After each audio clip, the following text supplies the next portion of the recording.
하나님께서 고레스에게 하시는 말씀으로 이제 시작하는데 1절에서 8절 사이에 고레스가 꼭 알아야만 하는 것, 이스라엘 입장에서는 해방자인데 그 고레스가 알아야만 하는 것에 대해서 이야기하시는데 1절에서 8절 사이의 말씀을 가장 짧게 요약하자면 이것입니다. 너가 한 게 아니라 내가 했다. 이렇게 요약할 수 있는 말씀입니다. 이거 고레스에게 하실 말씀인데 이거 다 너가 한 것 같은데 내가 한 거다. 그거 기억해라. 이렇게 하시는 말씀입니다. 그래서 하나님께서 고레스를 통해서 이 모든 일들을 이루셨다는 사실을 확인시켜 주시기 위해서 1절에서 뭐라고 부르시냐면 하나님의 기름 부음을 받은 고레스 이렇게 표현하십니다. 고레스에 대해서 최초로 잘 알려져 있다고 할까요? 우리 역사 교수님 계신데 저는 참조해 봤는데 헤로도투스라는 그 역사가가 역사라는 책을 썼는데 그 책 첫 권에서 이제 이 고레스 키루스죠 라는 사람에 대한 기록을 제가 조금 그 부분에서 요약을 했는데 고레스는 할아버지의 이름 키루스를 따서 고레스 2세입니다. 이 사람. 그래서 The Great Kiros 2세라고 이제 불리는데 이분이 활동했던 그 기원전 6세기의 지도를 한번 구해봤는데요.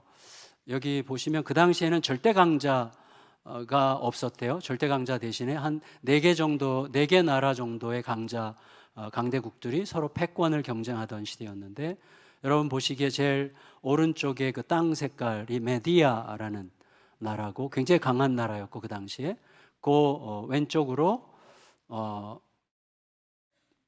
파란색 거기가 이제 바벨론이고 그 옆에 노란색이 그 리디아라는 나라입니다. 그리고 지중해가 있고 지중해 아래 그린색으로 되어 있는 나라가 이제 아프리카의 관문이면서 아프리카의 강국 이집트입니다. 요 4개 나라 메디아, 바벨론, 리디아, 그 다음에 이집트 이 4개의 나라가 서로 좀 패권을 겨루던 그런 시대였다고 해요. 근데 그 메디아 바로 아래 그 빨간색으로 되어 있는 나라가 있는데 그게 이제 그 당시 페르시아, 성경에는 바사라고 되어 있죠. 바사국. 안샨국이라고 또 부르는데 그 작은 나라가 있었고 이 나라는 그 당시에 그 메디아에게 좀 약간 부속 같은 메디아 위성 국가 같은 그래서 메디아에게 조공을 바치면서 생존하고 있는 아주 작은 나라였습니다. 페르시아가. 근데 이제 메디아의 그 당시 왕이 아스티아게스인가 하는 왕인데 그 왕이 페르시아를 좀 더 효과적으로 통제하고 지배하기 위해서 이 페르시아의 왕을 자기 사위로 삼으려고 결정을 했어요. 그래서 자기의 딸 만다네라고 하는 자기 딸 공주를 이제 페르시아 왕에게 시집 보내요. 그래서 페르시아 왕 그 당시 왕이 캄비세스 1세인데 캄비세스 1세와 만다네 메디아의 공주가 결혼을 해서 이제 임신을 하게 되는데 그때 태몽을 꿨대요. 메디아 왕이 아스티아게스가 태몽을 꿨는데 태몽이 뭐냐면 이제 포도나무가 이렇게 막 크게 자라가지고 온 땅을 덮는 꿈이었다고 하는데 이게 좀 몇 가지 설이 있더라고요. 근데 어쨌거나 그 꿈을 예언자들에게 얘기했더니 예언자들의 해석이 이제 곧 태어날 요 페르시아의 왕자겠죠. 그러니까 캄비세스와 만다네 사이에서 태어나게 될 그 아이가 이제 당신의 나라 메디아를 누르고 짓밟고 세계 제국을 이루게 될 거다라는 식으로 예언을 했나 봐요. 근데 요 메디아의 왕이 헤롯 대왕 비슷했나 봐요. 굉장히 권력욕이 있고 탐욕이 강하고 그래서 자기의 권력이 위협받는다는 것을 못 견디는 거죠. 그래서 그 아이를 죽이라고 자기의 충신 하르파고스라는 충신을 보냅니다. 근데 이 하르파고스가 이 아이를 죽이는 게 이렇게 안 놓이는 거예요, 마음이. 그래서 이 아이를 죽이는 척 하면서 그 당시 그 목자 중에 아이를 낳는데 아이가 죽은 채 나온 사산한 목자 부부가 있었대요. 가난한 목자 부부가. 그래서 가난한 목자에게 이 아이를 맡겨서 당신들의 아이처럼 키워라. 이렇게 해서 그 목자, 가난한 목자 가정에서 자란 거, 이 아이가 태어난 다음에. 근데 이제 자라면서 이 탁월성이 점점 이렇게 알려지게 되면서 워낙 유명할 만큼 너무나 탁월한 게 알려졌나 봐요. 그때 이제 메디아의 왕 아스티아게스가 눈치를 채는 거예요. 시기적으로 이렇게 따져보고 하니까 아, 이게 요놈이 날 속이고 얘를 죽이지 않고 빼돌렸구나 라는 걸 알게 돼요. 그런데 10살이나 됐기 때문에 죽이지는 못하고 이 아이를 이제 페르시아를 좀 더 강력하게 지배하는 방식을 취하기로 하면서 이 아이는 이제 페르시아로 보내고 또 페르시아를 좀 더 장악하려고 하고 대신에 하르파고스 이 배신자 신하에게 아주 중벌을 내립니다. 그래서 너의 아들을 죽여라. 대신 너의 아들을 죽이고 그걸로 내가 성에 안 차니까 그 아들을 죽여서 요리를 해 먹어라. 이렇게 이제 좀 잔혹한 이야기, 약간 설화기가 약간 들어있기도 한데 어쨌거나 그렇게 해서 이제 하르파고스라는 이 충신이 자기의 군주인 아스티아게스의 원수가 됐어요. 내심으로. 그래서 속으로 이제 안갚음을 해야 되겠다고 생각하고 이 원한에 사무친 거죠. 그러니까 어쩔 수 없이 순종했지만 이걸 어떻게 잊어버리겠어요. 그러니까 이게 한해 차가지고 이제 점점 이 페르시아의 왕자 고레스랑 친하게 지내면서 고레스에게 메디아의 내부 정보를 계속 알려주고 메디아의 내부의 분열을 계속해서 이렇게 일으키는 일에 역할을 해요. 그래서 메디아는 내부적으로 조금씩 분열이 돼가고 또 메디아의 그 내적인 그 비밀 정보들을 이제 페르시아의 왕자 고레스가 다 알고 있게 되면서 고레스가 이제 때를 기다렸다가 흩어진 부족들을 모아서 적절한 때에 메디아를 칩니다. 메디아를 무너뜨리고 나서 이제 점점 서진하면서 바벨론을 무너뜨리고 리디아를 무너뜨리면서 제국을 이루게 되는 이런 이야기였다고 합니다. 여러분, 그런데 지지난주에도 제가 잠깐 말씀드렸지만 이 고레스는 제국의 왕의 어떤 공통적인 속성이 전혀 없었던 건 아니겠죠. 그러나 고레스와 관련해서 우리에게 알려지는 굉장히 그 좀 독특한 면이랄까? 역사상 좀 약간 전무후무할 것 같은데 그런 인물은 뭐냐면 피지배계층에게 매우 포용적이고 관대했다고 알려져 있습니다. 그 이유를 우리가 그냥 상식적으로 생각해 볼 수 있는 것은 일단 고레스의 출신 자체가 혼혈이죠. 그래서 메디아와 페르시아의 혼혈에서 태어났기 때문에 좀 더 관대할 수 있었을 것 같고 또 어릴 때부터 가난한 목자의 가정에서 자라면서 피지배계층의 그 가난과 서름과 아픔과 눈물을 어릴 때부터 많이 이제 알았던 거죠. 그러면서 이 억압당하는 백성들의 고통에 대해서 굉장히 이제 빨리 눈을 뜨고 그런 정서가 형성됐을 가능성이 꽤 있습니다. 그러니까 고레스를 가만히 보면 지금 이사야서 전체에서 고레스를 약간 메시아의 어떤 상징처럼 이렇게 계속 묘사를 해요. 그래서 하나님의 기름 부으심도 그렇고 또 이스라엘의 구원자 역할을 하거든요, 고레스가. 그러면서 이제 나중에 점점 가서 고난받는 어린 양 메시아로 이렇게 연결이 되죠. 그러니까 고레스가 약간 하나님께서 약속하신 그 구원자, 최종적으로 구원자로 오신 고난의 종 메시아와 약간 중첩되는 이미지를 통해서 그 메시아에 대한 그리움을 갖게 하는 방식으로 고레스를 등장시켰다고 생각이 됩니다. 그래서 고레스의 삶에 이런 고난의 종의 어떤 이미지가, 그런 캐릭터가 좀 중첩되는 면들이 있고 어쩌면 그게 하나님께서 고레스를 내가 기름 부은 나의 일꾼이다 라고 말씀하시는 이유와 연관성이 있어 보입니다. 그런데 이 45장 1절에서 8절 사이에서 가장 제가 이 말씀을 이렇게 몇 번 이렇게 반복해서 읽으면서 좀 두드러지게 와닿았던 것은 4절, 5절에서 반복적으로 등장하는 말인데 이거예요. 너는 나를 알지 못하였을지라도. 이 말이 이제 두 번 반복이 됩니다. 자, 잘 보세요. 그러니까 고레스가 하나님을 알지 못할 때도 하나님은 고레스를 아셨다는 거죠. 이 아셨다는 것은 고레스의 탄생과 그의 모든 성장의 과정과 결국은 고레스가 왕이 되고 고레스가 다른 나라들을 정복하는 이 모든 여정 속에 하나님께서 사실은 함께 계셨고 그 모든 일들이 이루어지도록 하는 일에 내가 관여했다라고 말씀하시는 셈이죠.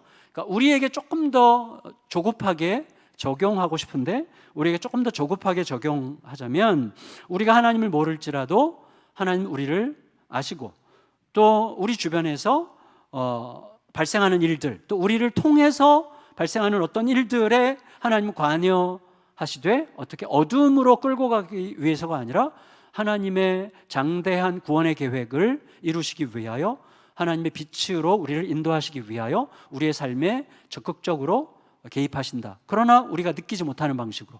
그게 이제 뒤에 가면 나오는데, 그래서 그렇다면 우리는 이렇게 생각할 수 있죠. 우리가 지금 여기 있죠. 그리고 우리는 때로는 저기에 있을 수도 있죠. 그러니까 나를 여기 있게 하신 분도, 또 나를 거기에 있게 하신 분도 하나님이시고, 하나님은 우리가 바로 그 사실, 나를 여기에 있게 하신 분, 내 모든 삶에 나를 통해서 일어나는, 내 주변에서 일어나는 모든 일들에 하나님은 관여하고 계시다는 사실을 내가 알기를 원하시고, 그리고 내가 알아야만 한다고 하나님은 강조하고 계시는 거예요. 알아야만 한다. 왜냐하면 여러분, 이전의 모든 제국들이, 우리 그 고대 황제들만 제국의 지도자가 아니라 우리 모두도 나름대로 제국을 누리고 있어요. 제국을 누리고 싶어 해요. 우리들의 세계가 있는 거죠. 그래서 어떤 자매님들은 남편을 약간 갖고 노는 방식으로, 또 어떤 남편들은 아내와 자녀들을 갖고 노는 방식으로 제국의 그 어떻게 보면 전능자 놀이를 하는 거죠. 그러니까 그게 우리에게 끝없는 유혹이거든요. 전능자 놀이. 내 말 한마디면, 또 내가 어떻게 조금만 손을 쓰면 뭔가 내가 원하는 대로 상황이 딱딱 돌아가게 만드는 그런 위치에 있고자 하는 전능자 놀이의 그리움이 있는 자들이 우리들이거든요. 근데 어쨌거나 여러분, 하나님이 왜 그걸 우리가 알기를 원하시나? 우리의 모든 삶의 주관자고 통치자가 바로 하나님이시라는 사실을 왜 우리가 알아야만 한다고 생각하시는가? 이전의 모든 제국의 왕들이 바로 그걸 몰랐기 때문에 결국은 어떻게 해요? 헛된 교만으로 말씀드렸던 것처럼 전능자 놀이를 즐기다가 수치 중에 망해가는데, 사실 자기만 망하는 게 아니죠. 모두를 망가뜨리면서 공멸의 길을 갔기 때문이죠. 그래서 내가 마음대로 주무를 수 있는 세계에 대한 헛된 탐욕 때문에 너무나 많은 사람들을 희생시켰기 때문에 하나님은 고레스에게, 그리고 고레스를 통해서 많은 세상 백성들에게 사실은 이 모든 일들의 주체가 누구인지를 너희가 알아야만 한다는 것을 계속해서 말씀해 주세요. 그러니까 우리들 되게 비슷하죠. 여러분, 내 뜻대로 움직여주지 않는 가족들 볼 때 어떤 반응을 하십니까?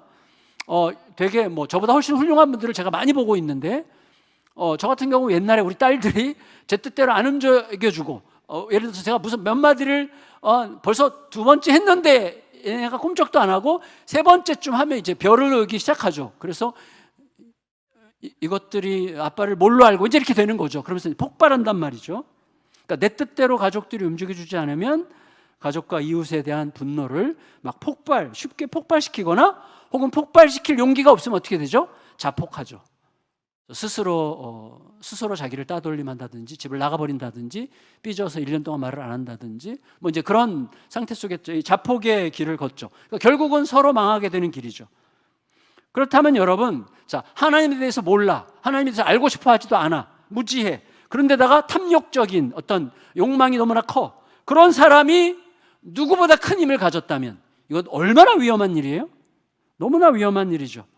그래서 이런 사람들은 결국 온 땅에 어떤 지식을 퍼뜨려요. 어떤 지식이죠? 힘과 권력만이 살 길이라는 확신을 계속 퍼뜨리고 있는 중이죠. 사람들은 어떻게 해요? 무조건 힘의 우위를 점령해야 돼. 돈의 힘이건 권력의 힘이건 어떤 힘이건 힘에 줄 서서 그 힘의 혜택을 누려야만 살 거라고 하는 생각에 사람들을 전부 다 물들이죠. 그렇게 반생명적이고, 그리고 생명 파괴적인 이 공멸의 대로를 닦아놓게 되는 거예요. 그리고 사람들은 그 길로 어마어마하게 몰려가고 있죠. 지금 온 세상이 그렇지 않습니까? 그러니 하나님의 방식이랑 완전히 거스리는 방식이죠. 하나님은 진실과 인애와 자비로, 인자와 진실하심으로 사랑과 공의가 작동하는 상생의 질서로 세상을 건지기로 하셨죠. 그렇게 결정을 하셨죠. 근데 그게 가능하려면 어떻게 하는 수밖에 없어요. 우리 모두가 다 우리를 둘러싸고 일어나는 모든 일과 역사의 주인이 누군지, 그가 어떤 분이신지, 그분은 우리들의 강박과 우리들의 욕망과 탐욕이 만드는 내가 만든 신들과 어떻게 근본적으로 다른지, 그분은 과연 어떤 분이신지를 우리가 제대로 알아야만 이런 엉뚱하게 서로 망해가는 세상을 만들지 않겠죠? 결국 그럴듯해 보이는 욕망을 따라서 수치와 부끄러움을 자초할 거냐, 아니면 믿음의 인내를 가지고 하나님의 때를 기다리며 하나님의 구원을 통해서 영원토록 우상의 수치에서 멀어질 것이냐, 그 길의 기로에 너희가 서 있다라고 말씀하시는 거죠. 그게 16절 17절이라고 생각되는데 16절 17절을 한번 같이 읽어볼까요? 16절 17절 시작. 우상을 만든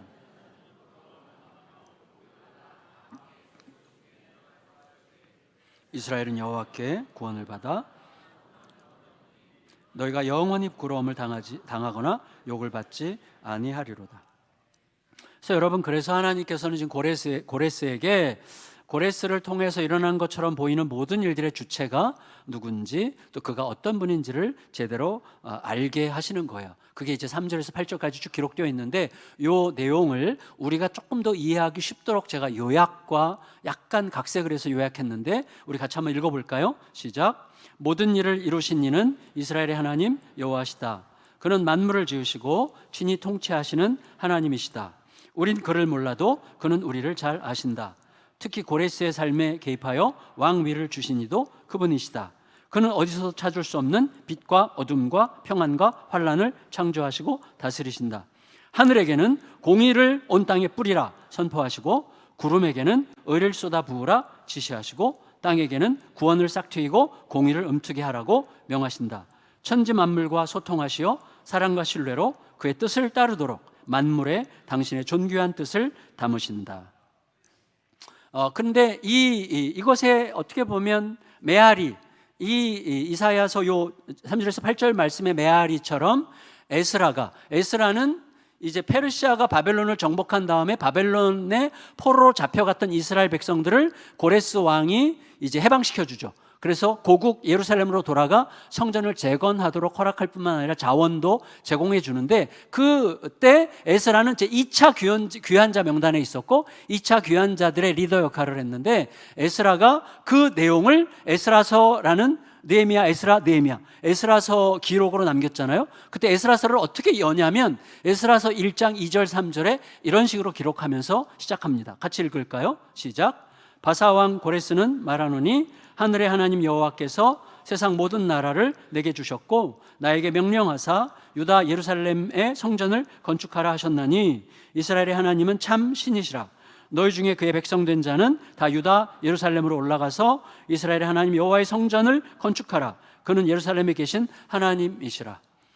이거를 고레스가 2차 귀환을 앞두고 있는 이스라엘 백성들을 다 모아놓고 연설을 했던지, 아니면 에스라만 불러서 그렇게 고백했던지, 아니면 고레스가 행한 모든 조치들은 바로 이런 말을 한 거나 마찬가지라고 에스라가 해석한 건지 우리는 알 수 없지만, 그러나 분명한 것은 에스라는 기도하며 말씀을 적으면서 고레스가 분명히 그렇게 말했다고 확신하고 이것을 적었다는 거죠. 그게 중요해요. 그게 지금까지 우리들에게 이사야서랑 연결되면서 하나님이 최종적인 통치의 주체라는 사실을 잊지 말라는 메시지로, 그리고 잊지 말아야 되는 이유가 우리에게 너무나 분명하다는 사실을 알려주시기 위해서 이렇게 기록됐다고 할 수가 있겠습니다. 그러니 말씀하려고 하는 핵심은 이거예요.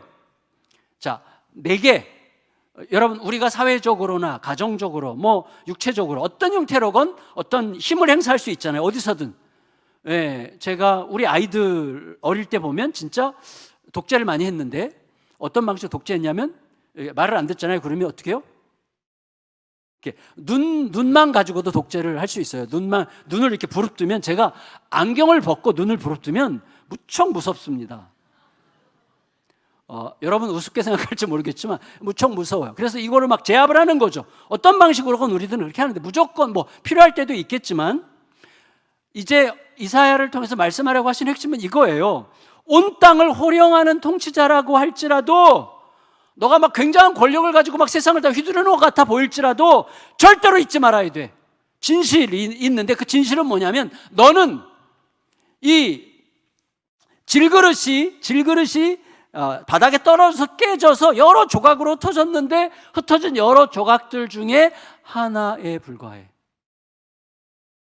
그걸 잊지 말아야 된다, 이렇게 말씀하시는 거예요. 왜냐하면 이 세상의 모든 비극이 그런 소소한 조각 하나에 불과한 존재가 자기와 똑같은 다른 조각들을 향해서 그 다른 조각들보다 조금 머리 좀 더 굴릴 줄 안다고, 조금 더 힘 좀 세다고, 또 타고나기를 약간 금수저로 태어났다고, 매우 야비하게 또 매우 잔인하게 다른 조각들을 짓밟고 굽신거리게 만들어서 스스로 신행세를 하면서 전능자 놀이에 취해 있기 때문에 온 세상이 그렇게 망가진다는 거예요. 그래서 이거는 어떤 의미냐, 이렇게 이제 이사야를 통해서 하나님께서 말씀하시는 게 뭐냐면, 요 모양새 자체가 마치 질그릇 한 조각, 바짝 부서져서 깨진 여러 흩어진 질그릇 조각들 중에 한 조각에 불과한 자가 토기장이에게, 질그릇을 만든 이 토기장이 장인에게 이렇게 말한다는 거예요. 왜 이렇게 만드는 게 서툴러요? 라고 말하는 셈이라고 지금 약간 이렇게 좀 시니컬하게 얘기하세요. 마치 그것은 지늘기 토기장이에게 토기장이의 능력을 의심하는 거나 마찬가지다.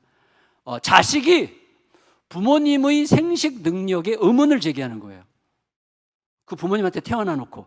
그러니까 되게 웃긴 셈이라는 거죠. 그러니까 그런 식의 말도 안 되는 모순을 그들이 저지르고 있다, 이렇게 얘기하는 거예요. 그게 9절 10절인데 마찬가지로 여러분 보세요. 이스라엘 백성들이 그렇게 한다는 거예요. 왜 하나님, 우리가 아니라 고랬습니까? 왜 우리가 스스로 해방될 수도 있지 않습니까? 왜 우리에게 힘을 안 주시고 왜 우리가 이방의 왕을 통해서 구원을 받아야 됩니까? 왜 이방 땅 왕이 우리의 해방자가 돼야 됩니까? 너무나 웃기지 않습니까, 하나님? 그리고 우리는 왜 페르시아가 될 수 없습니까? 뭐 이런 식으로 하나님께 막 따지고 든다는 거예요. 하지만 그건 뭐예요? 결국은 하나님의 나라, 하나님의 왕권을 인정하는 게 아니라 나의 매우 협소한 민족주의적 이기심에 충성하겠다는 왜곡된 편견에 불과한 것이죠. 그러니까 우리들은 굉장히 명분 좋게 뭔가 근거가 있는 것처럼 말을 하지만 사실은 매우 이기적이고 편협한 자기 전제에 충성하려고 하는 것뿐이죠. 하나님을 인정하지 않으려고 하는 거죠. 하나님의 주권을 인정하지 않으려고 하는 거죠. 그러니까 나를 설득시킬 수 없다면 하나님 나 인정할 수 없어요. 뭐 이런 식의 태도인 거죠. 11절 읽을까요? 11절 시작. 이스라엘의 거룩하시니 곧 이스라엘을 지으신 여호와께서 이같이 이르시되 너희가 장래일을 내게 물으며 또 내 아들들과 내 손으로 한 일에 관하여 내게 명령하려느냐. 너희가 누군지를 잊어버리고 너희가 지금 나에게 명령하고 싶은 것이냐, 이렇게 말씀하십니다. 근데 너무나 다행스러운 것은요, 훗날 아까 이 고레스, The Great Kyros 2세로 불렸던 이 고레스도 이제 결국은 죽는데 이 왕의 비문에 이렇게 적혀 있다고 해요. 나를 시기하지 말라. 나 역시 이곳에 한 줌 흙으로 누워 있노라. 그러니까 이게 사실이라면, 제가 가서 본 적이 없으니까, 근데 이게 사실이라면 결국 고레스는 살아생전 고레스 이전의 모든 왕들 중에 고레스만큼 넓은 영토를 차지한 왕은 거의 찾아보기 어려웠다고 하는데, 그렇게 비교할 수 없이 넓은 영토를 차지했던 제국의 통치자였지만 고레스는 자기가 결국 한 줌 흙으로 돌아갈 비천한 피조물에 불과했다는 진실을 끝내 잊지 않으려고 애를 쓴 것 같다라고 우리는 생각할 수 있겠습니다. 이미 여러 번 말씀드렸지만 고레스의 굉장한 특이점은 굉장히 발빠르게 제국들을 확장하는 중에도 관용과 자비를 잃지 않았다는 거죠. 자, 근데 이게 굉장히 발빠르게 여러 나라들을 점령하는 중에도 관용과 자비를 잃지 않았다, 이렇게 말할 수도 있지만 관용과 자비를 잃지 않았기 때문에 여러 나라들을 발빠르게 정복할 수 있었던 거죠. 지난주에도 말씀드렸죠. 탐욕적인 독재군주 아래서 신음하던 나라의 백성들은 오히려 고레스의 군대가 올 때 깃발 들고 환영했다는 거죠. 피정복국 백성들의 자발적인 항복이 고레스의 세계 정복에 굉장히 큰 기여를 했다는 것입니다. 결국 굉장히 특이한 방식으로, 그러니까 고레스의 이 세계 점령은 굉장히 특이한 방식 군대이었다고 할 수가 있겠죠. 결국 강하고 무서운 군대로 알려졌던 아프리카의 군대들, 아프리카 군인들 아시죠? 수단에 제가 한번 가본 적이 있는데 수단 사람들은 평균 막 190에서 2m 사이예요. 그냥 보통 걸어가는 사람들이. 저는 완전히 난장이에요. 여기서도 조그만데 수단에서는 절대로 못 살아. 거기 가면 진짜 제가 그냥 기어다니는 느낌이 들어. 사람들이 너무너무 장대해요. 아프리카의 군대들은요, 고대 사회에서 그 사람들의 그 막 수십만 명이 막 이렇게 창 들고 이렇게 올라오면 그 장면 자체가 너무나 압도적이란 말이죠. 그러니까 너무나 무서운, 굉장히 두려운, 강하고 무서운 군대로 유명했던 아프리카의 군대들, 애굽, 구스, 스바 이런 아프리카의 강국들도 결국은 페르시아의 손에 넘어갔고 그들 중에 일부는 예루살렘 예배 공동체에 소속될 거라고 이야기하십니다. 14절 읽을까요?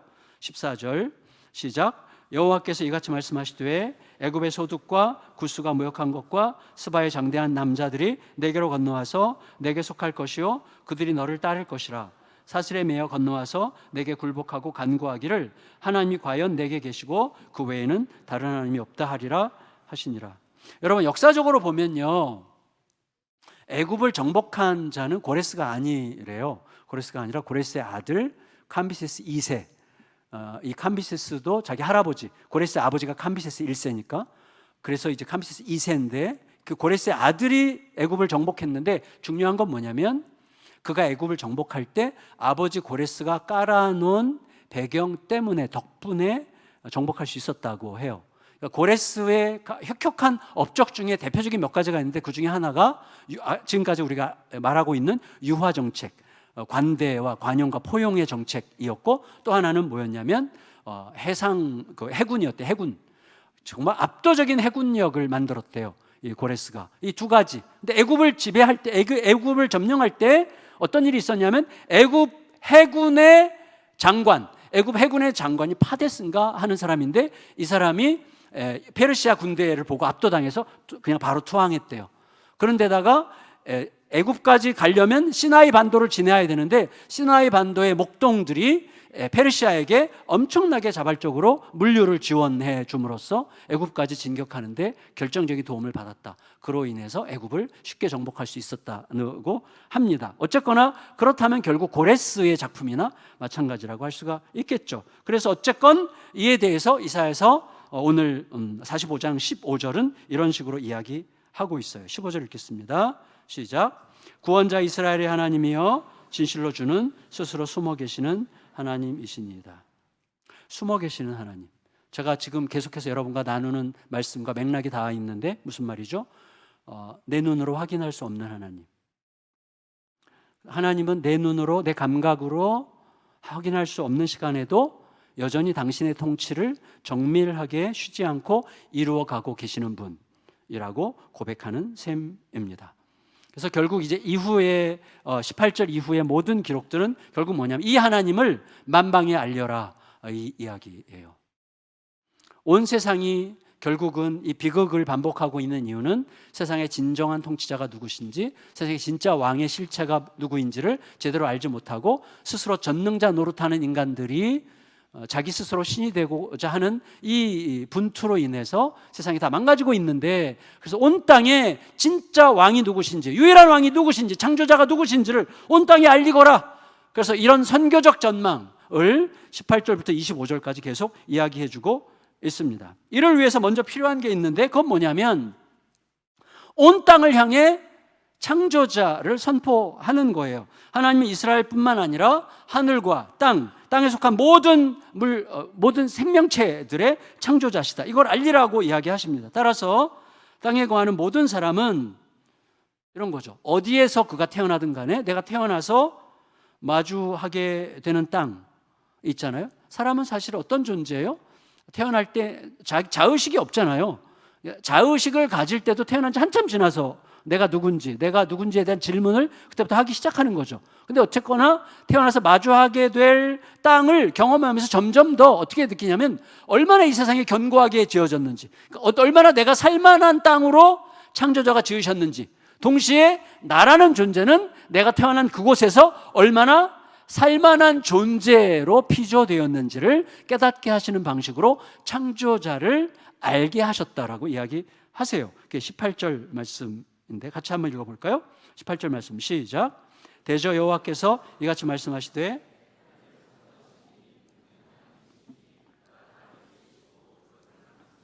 그것을 견고하게 하시되 혼돈하게 창조하지 아니하시고 사람이 거주하게 그것을 지으셨으니 나는 여호와라 나 외에 다른 이가 없느니라. 여러분 혹시 그 영상으로 보셨는지 모르겠는데 저도 세계 테마 기행 이런 거 참 좋아하는데 여기 아프리카 페루에 5,100m 고지대의 마을이 있어요. 5,100m면 일단 우리 같은 사람이 가면 바로 이제 고산병이죠. 살 수가 없어요. 근데 거기에 마을에 3만 명 정도가 그 이제 금광촌인데 3만 명 정도가 이제 오랜 세월 지금 거기서 살고 있고 거기서 태어난 애들도 많고 그렇게 지내는데 라닌코나다라고 해요. 라닌코나다. 그 3만 명 정도의 인구가 사는데 더 놀라운 것은 거기보다 좀 더 고지대로 올라가면 알파카 목장 마을이 있어요. 알파카를 키우는 목장, 그러니까 목자들이 거기 이제 사는 동네가 있는데 거기에 이제 사는 이유가 뭐 알파카는 그 고도가 높고 온도가 낮을수록 알파카 몸에서 나오는 털이 섬세하고 촘촘하고 따뜻하대요. 그래서 이제 고지대로 자꾸 올라갈 때까지 올라가는 거야. 거기 이제 알파카들은 뭐 그런 데를 너무 좋아한대요. 그래서 그런 데서 이제 털로 이제 그런 목동들이 있는데 잘 먹고 잘 살더라고요. 근데 거기 탐방을 간 사람들은 이제 못 견디는 거죠. 너무 힘들어가지고. 참 놀랍다 이런 생각을 하게 됐는데 놀라운 건요. 풍광이 진짜 이거는 진짜 이 휴대폰 영상으로 보는데도 와 가서 보고 죽고 싶어. 그러니까 이게 막 너무너무 아름다운 거예요. 풍광이 진짜 어떻게 이렇게 태초의 아름다움 같은 거 있잖아요. 너무 막 멋있고 진짜 가보고 싶은 이런 느낌이 들더라고요. 한편으로 여러분 세계에서 가장 추운 도시가 어디죠? 야쿠츠크인가? 그 러시아 시베리아에 있는 그 도시는 추울 때는 영하 70도까지 떨어집니다. 그래서 이렇게 물을 던지는 순간 이제 고드름이 된 영하 70도까지 떨어지는 거기에 37만 명이 살아요. 거기서 태어나는 아이들도 있고. 이게 되게 좀 의미 깊어요. 거기를 안 떠나. 그냥 거기서 계속 살아요, 대대로. 그래서 제가 이 AI한테 물어봤어요. 질문. 자, 날씨, 환경, 자원, 삶의 조건을 고려할 때 세계에서 가장 살기 좋은 도시나 지역은? 이렇게 물어봤더니 답. 호주 시드니, 멜번, 뉴질랜드의 오클랜드, 덴마크 코펜하겐, 오스트리아 빈, 스위스 츄리히, 캐나다 밴쿠버. 여기 몇 군데는 저도 가봤는데 저는 거기서 못 삽니다.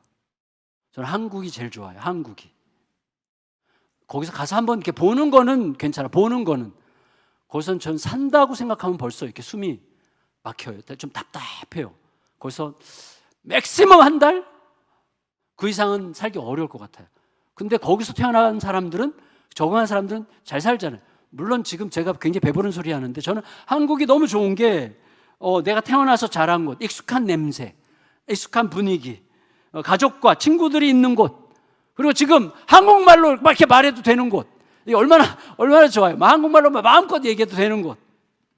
이보다 더 좋은 곳은 없죠. 그래서 사람들이 영하 70도까지 떨어지는 야쿠츠크도 안 떠나는 거죠.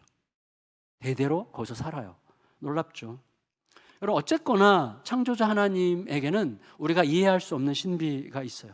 그래서 창조자 하나님의 일을 하나님은 택한 백성들에게 알려주셨고 그들을 통해 온 땅이 알도록 하셨다는 거예요. 19절 읽을까요? 19절 시작. 나는 감추어진 곳과 캄캄한 땅에서 말하지 아니하였으며 야곱 자손에게 너희가 나를 혼돈 중에서 찾으라고 이르지 아니하였노라. 나 여호와는 의를 말하고 정직한 것을 알리느니라. 나는 명명백백하게 얘기했어. 군이 막 은밀하게 뭐 아리까리하게 말한 적이 없어. 그냥 다 명백하게 말했어. 너희는 그걸 알잖아. 그러면 세상에 전하라. 세상으로 하여금 알게 하라. 누가 세상의 통치자인지 알게 할 사명이 너희에게 있지 않냐라는 식으로 말씀하고 계시는 것입니다. 여러분 참 저는 이런 생각을 하게 됐는데 왜 하나님은 이스라엘을 선택하셨죠? 은혜의 보존성 때문이에요. 무슨 말이냐면 은혜는 보존돼야 은혜야. 자, 은혜가 여기 모든 사람이 한꺼번에 딱 퍼지면 더 이상 은혜가 아니에요. 권리가 돼. 그냥 당연한 거예요. 하나님은 은혜가 보존되게 하셨어요. 그래서 어떻게 해요? 이스라엘 백성들로 하여금 은혜의 보존성이 뭐예요? 내가 무엇이고 한데, 나 같은 게 뭐라고, 쟤네나 우리나 별 차이가 없는데 왜 나를 선택하셨지? 좀 이상해요. 저도 진짜 제 안에 은혜의 보존성이 느껴져요. 이 지역의 목사님들 만날 때마다 정말 훌륭한 분들 많거든요. 근데 하필이면 나는 왜 이렇게 은혜를 많이 받지? 왜 이렇게 내 주변에 좋은 성도들이 많을까? 이거 약간 아부인데? 아부 아니에요. 제 아내랑 늘 얘기하는 거예요. 그래서 제가 은혜의 담보자로 선택받은 것 같은 느낌? 그게 은혜죠. 그러니까 내가 무엇이고 한 데가 가능해야 은혜죠. 그게 은혜의 보존성이죠. 동시에 나 같은 죄인까지도, 이게 뭐예요? 은혜의 확장의 질서죠. 이게 있어야만 은혜죠. 어떻게 나 같은 죄인에게까지도 왔을까? 이게 성립해야 은혜이기 때문이에요. 결국은 하나님께서 한 백성을 선택하시고 그들을 통하여 은혜를 보존하시고 그들을 통해서 하나님의 창조, 하나님의 구원의 대역사가 온 땅에 퍼져나가기를 기대하시는 것이죠. 결국 하나님은 창조자가 세상에 심어놓으신 질서를 제대로 따를 때만 누릴 수 있는 복을 결국 온 땅이 다 함께 누리기를 간절히 원하셨던 거다, 이렇게 말할 수 있겠습니다. 그리하여 하나님은 결국 오늘 말씀의 결론은 열방을 향하세요. 열방, 특별히 열방 중에 피난처가 필요한 자들을 부르세요. 피난처가 필요한 자들, 제국의 칼과 창 사이에서 죽음을 면하고 싶은 불쌍한 인생들, 각 나라의 독재자들의 불의와 착취와 억압 아래에서 공의와 평강에 목마른 자들, 그리고 두려움과 불안으로 가득한 삶 때문에 나도 모르게 이 우상 저 우상에게 자꾸 손 내밀고 그들을 받들어 섬기는 동안에 결국 남는 것은 허무한 수치밖에 안 남는, 이걸 겪어온 모든 자들, 그리고 이 일에게 속고 저 사람에게 속아서 몰빵했다가 망해먹은 모든 피폐한 영혼들에게 하나님 큰 소리로 외치세요.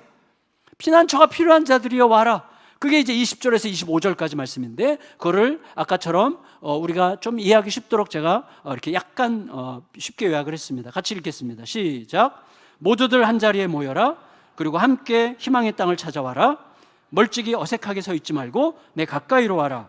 그리고 참 자유와 기쁨과 행복이 어디에 있는지를 보고 누려라. 그것에 대해 나와 함께 의논해보고 깨닫고 큰 소리로 말해라. 과연 이 땅을 가득 채운 그 많은 신들이 다 무엇이었는지, 참으로 유일한 신이 누군지, 너희 인생에 빨대를 꽂지 않고 실로 너희 삶을 복된 공의와 은혜로 채워 구원을 누리게 할 분이 누군지 생각하고 알고 누리고 알려라. 그는 곧 나 여호와 너희 하나님이다. 나 외에는 다른 이가 없다. 아멘. 여러분, 하나님은요 결론적으로 내가 모를 때도 나를 아셨죠. 사실이에요. 그리고 심지어 하나님을 믿고 있지 않을 때도, 전혀 믿으려는 마음이 없을 때도 날 이끌고 계셨죠. 제가 지난번에 고백했잖아요. 1982년 12월 하나님 안 믿어줘요, 안 믿어줘요, 안 믿어줘요 그러는데 내가 너를 안다 말씀하신 게 제 인생을 바꾸기 시작했다고. 그러니까 저는 안 믿고 있었어요. 근데 안 믿고 있었던 것뿐이지 하나님 나를 계속 알고 있었고 나를 붙들고 계셨던 거죠. 그러니까 내가 아느냐 모르느냐보다 더 중요한 게 하나님께 나를 붙들고 계시다는 더 엄연한 사실이 더 정확한 거죠. 이 사이에서 우리는 선택을 해야 됩니다. 이 사이에서 우리가 우리의 자각이라는 거, 우리의 감각이라는 거, 내가 아느냐 모르느냐, 내가 느꼈냐 못 느꼈느냐 하는 게 그렇게 정확한 것은 아니구나라는 것을 인정하는 게 굉장히 중요하다는 거죠. 결국 하나님은 내가 모를 때도 하나님을 알고 계셨다는 사실을 나도 알게 되어서 내가 그 복을 누릴 수 있기를 원하시고 그 복을 전하기를 원하신다고 말씀하시는 거예요. 그 복, 하나님은 계속해서 우리에게 말을 걸어오셨어요. 돌아보면 제가 하나님을 안 믿을 때도, 하나님이 나를 버린 것 같다고 느껴질 때도 하나님은 계속해서 저에게 말을 걸어오셨던 것 같아요. 그래서 우리 일상에서도 경험하게 되지 않습니까? 얼굴에 와닿기만 해도 행복해지는 그 햇빛, 이제 가을에서 겨울로 막 넘어가려고 하는 곧 찰나가 곧 이제 올 건데, 그때 이제 햇빛 한 조각이 이렇게 들어올 때 뭔가 따스함과 너무 그 행복감 이런 거 있잖아요. 이게 막 이렇게 비껴 들어오는 햇빛의 그 행복감 이런 거 있잖아요. 어떤 노래는 듣기만 해도 막 살고 싶어지죠. 막 행복하고, 어떤 노래는 굉장히 좀 뭔가 슬픈데 너무 아름다워. 그래서 그냥 그 슬픈 아름다움을 막 즐기게 하는 그런 멜로디도 있잖아요. 들여 마시는 대로 마음에 쉼을 주는 맑은 공기가 있습니다. 우리들의 눈과 우리들의 가슴을 부여하고 배부르고 충만하게 하는 아름다운 산세가 특히 대한민국의 산 얼마나 아름답습니까? 바다의 웅장함, 내 편을 들어주는 좋은 이웃들의 미소들, 우리 교회에 너무 좋은 미소들이 많잖아요. 그런 분들 특권처럼 느껴지죠. 보기만 해도 미소와 행복을 터뜨리는, 오늘도 누리게 된, 저도 빨리 예배 끝나고 올라가면 이제 유아부가 끝나면서 애들이 막 바글바글 나오거든요. 그때 그 아기들을 보는 아기들의 옴찔거리는 그거 있잖아요. 아이들의 웃음, 아이들의 울음, 아이들의 아장거림, 이 모든 게 우리 속에 막 생명력을 갖다 주죠. 하나님은 우리들에게 이런 방식으로 끊임없이 말을 걸어서 이게 뭐지? 이 행복이 뭐지? 이런 느낌이 뭘까? 이게 어디에 있는 걸까? 또 이런 느낌의 완성이라는 게 있는 걸까? 이런 느낌의 완성은 도대체 어떤 걸까?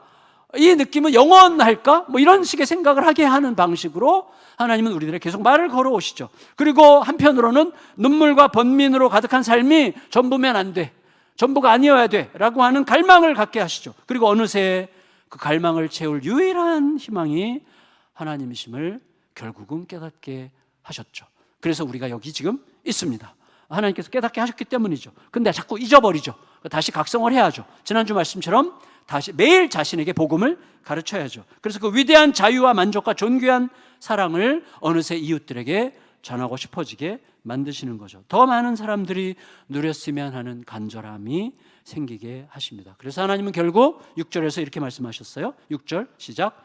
해 뜨는 곳에서든지 지는 곳에서든지 나밖에 다른 이가 없는 줄을 알게 하리라. 22절 땅의 모든 끝이여 내게로 돌이켜 구원을 받으라. 이 말씀 하나님은 반드시 성취하실 것이고 그 성취의 여정을 위해서 우리와 동력하시기 위해서 부르셨다고 생각합니다. 말씀을 마치겠습니다. 나는 몰라도 하나님은 아시죠. 그게 우리 인생의 진실이고 역사의 진실입니다. 우리는 내가 알아야만 뭔가 세상이 돌아갈 것 같이 생각하고 내가 알지 못하면 아무것도 안 될 것처럼 생각하는데 내가 아느냐 모르느냐와 관계없이 하나님은 당신의 모든 일들을 계속 이루고 계십니다. 그게 중요해요. 그래서 우리들의 감각, 우리들의 느낌, 제가 지난주에도 GCM 세미나 우리 목회자 30대 40대 목회자들 이제 한 200여 명 모여서 세미나를 했는데 가서 한 그룹이 저랑 좀 질의응답을 하고 싶다 그래서 같이 대화를 하는데 한 친구가 그렇게 얘기를 했어요. 다 알겠는데 머리로 다 알겠는데 확신이 안 생겨요. 확신이. 제가 뭐라 그랬냐면 맞다, 공감한다. 근데 그 확신이 그렇게 중요해? 그랬어요. 그 확신이 그렇게 중요해? 하나님의 약속보다 그 확신이 그렇게 중요해? 물론 이게 따지고 들면 어폐가 있을 수도 있어요. 근데 이게 무슨 의미인지는 우리는 알 수 있어요. 왜냐하면 우리들은요, 내 감각, 내 느낌에 지나치게 성실해요. 내가 봤냐, 내가 들었냐, 내가 확신하냐 여부로 모든 걸 결정해요. 그러니까 내가 확신하지 않으면 하나님도 없는 거야. 이런 식으로 되는 거죠. 그러니까 지나치게 부정적으로 실전적이죠. 그럴 필요가 없는 거죠. 근데 믿음의 고백은 어때요? 믿음의 고백은 어떻게 고백합니까? 나는 몰라도 주님이 아시면 돼. 나는 못 봐도 주님이 보시면 돼. 심지어 내가 치매에 걸려도 주님이 날 기억하시니까 괜찮아. 이게 믿음의 고백이죠. 여러분, 내 기억 여부와 상관없이 날 끝까지 기억하시고 함께 하실 주님의 약속이 훨씬 더 중요해요. 그럼 뭐예요? 제가 지금 감각을 멸시하는 겁니까? 아니죠. 감각 아무것도 아니야. 약속이 중요해. 그러니까 감각 따위를 내세우지 마. 이렇게 지금 말하는 겁니까? 아니죠. 감각이 얼마나 중요해요. 여러분, 사실 우리가 눈으로 보고 귀로 듣고 온몸으로 느끼는 게 얼마나 중요합니까?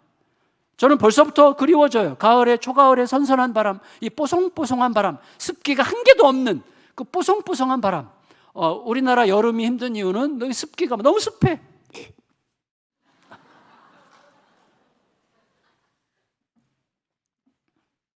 근데 여러분, 우리는 오감을 통해서도 하나님의 신성을 느낄 수 있어요. 감각은 무척 중요한 거죠. 감각은 너무나 아름다운 거죠. 너무나 소중한 선물이죠. 그렇다면 여러분, 감각보다 약속이 중요하다는 건 무슨 뜻이에요?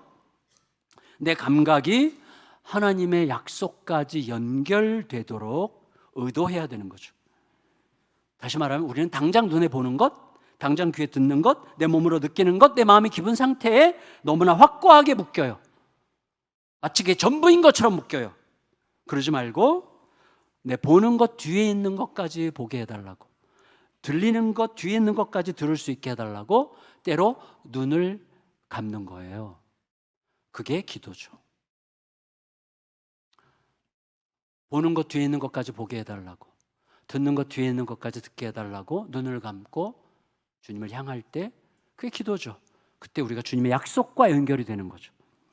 여러분, 내 기분에 매이지 않기를, 내 기분과 기분에 따른 확신 여부에 매이지 않기를, 어떻게 하나님의 약속을 향해서 의지적으로 손을 뻗는 것, 저는 그게 찬양이라고 생각해요. 찬양이고 예배죠. 그게 순종이죠.